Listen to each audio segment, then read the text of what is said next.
Everybody, this is the lecture 4 of composition of simple harmonic motion and myself Jyoti Mai. Now, let us last time discussed the composition of two collinear SHMs, and today we are going to discuss few problems related to that. So first problem is a particle is subjected to two parallel simple harmonic motions which are given by x1 equals to 3 sine pi 4 pi t, x2 equals to 4 sine 4 pi t plus pi by 2. So in x1 it is just 4 pi t, so I can write it as 4 pi t plus 0. That means for the first SHM, amplitude is 3, omega is 4 pi, and then phase angle is 0. For second SHM, amplitude is 4, omega is 4 pi, and phase angle is pi by 2, because we have the equation x equals to a sine omega t plus 5 that way. What we want is write the equation of the resultant simple harmonic motion where x1 and x2 are in centimeters. Now in the last time when we have derived the equation for the resultant amplitude, we know that the formula for the resultant amplitude, it is given by x equals to a sine omega t plus delta, where a is the resultant amplitude, delta is the resultant phase. Now we know that a1 is 3 centimeter here, a2 is 4 centimeter, phi is 0, phi1 is 0, phi2 is pi by 2. So phi2 minus phi1 is pi by 2 over here. We know that amplitude is given by a square equals to a1 square plus a2 square plus 2a1 a2 cos phi1 minus phi2. a1 is 3 square, a2 is 4, a2 square is 4 square plus 2 into 3 into 4 cos of pi by 2. We know that cos pi by 2 is 0. So that this term will become 0. So we will just have 3 square plus 4 square, that is 25. So a square is 25. So a is 5 centimeter. So 5 centimeter is the resultant amplitude.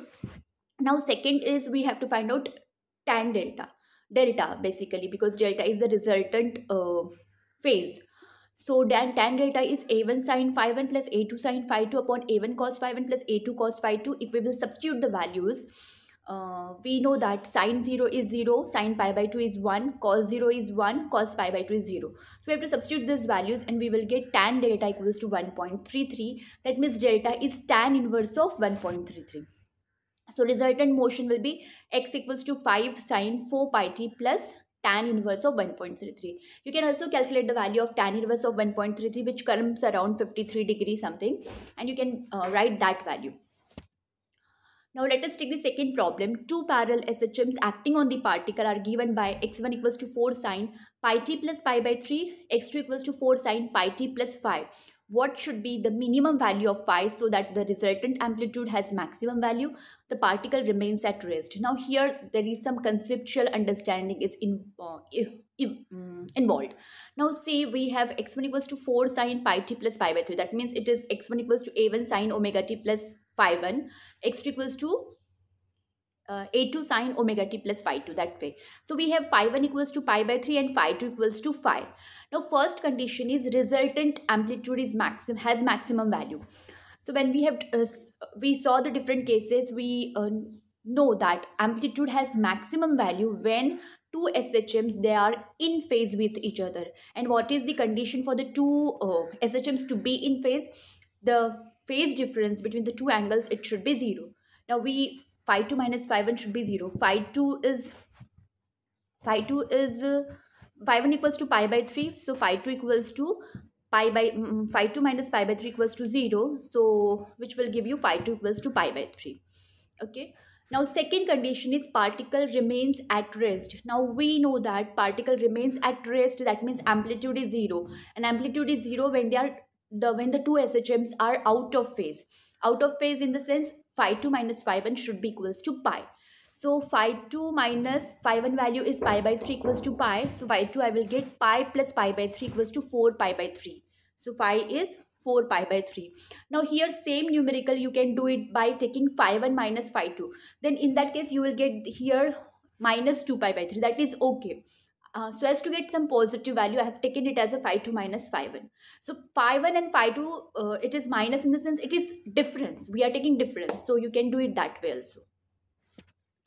Now third problem, two collinear SHMs of same frequency acting on a particle are given by the two equations are given.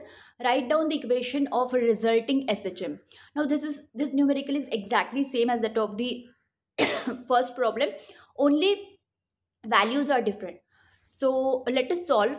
We know that equation of resulting SHM is x equals to a sine omega t plus delta. Here omega is pi.